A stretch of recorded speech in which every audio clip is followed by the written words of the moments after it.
Medina যাইতে পারলাম না, মদিনা দেখতে পারলাম না।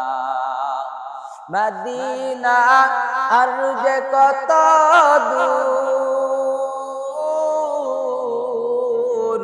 ওই মদিনা নাম যে কত মধুর,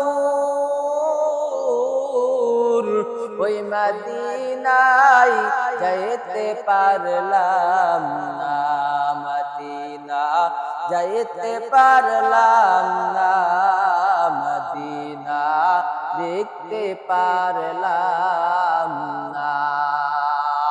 এর নবীর আশিক উম্মতের দল, ওই নবীর জন্য গাছ পাগল মাছ পাগল, ওই নবীর জন্য জীব জন্তু পশু পাখি সবাই পাগল, ওই নবীর জন্য কত লক্ষ কোটি মানুষ পাগল।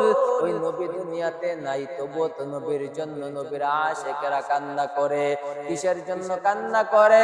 কারণ আমার নবী আমার তোমার জন্য রহমত। আল্লাহ পাক বলেন ওয়া মা আরসালনাকা ইল্লা রাহমাতাল লিল আলামিন। আল্লাহু আকবার।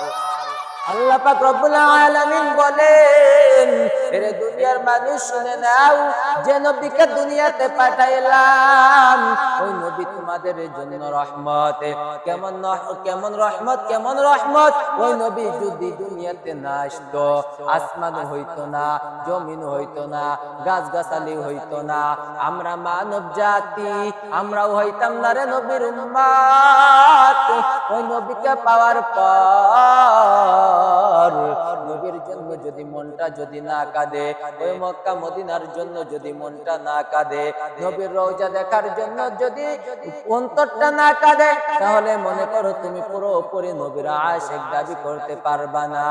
এর নবীর উম্মতের দল আমার নবীকে সাপে চিনলো, ওই সাপে নবীকে দেখার জন্য আবু বকর রাদিয়াল্লাহু তাআলা আনহু তাকে সাপে কামড় মারলো নবীকে দেখার জন্য। সাপে যদি নবীকে চিনে, যদি পশু পাখি যদি নবীকে চিনে, গাছ গাছালি যদি নবীকে চিনে, তাহলে আমরা মানুষ হয়ে কেন নবীকে চিনলাম না? আমাদের মতো নাফরমান আর কেউ নাই।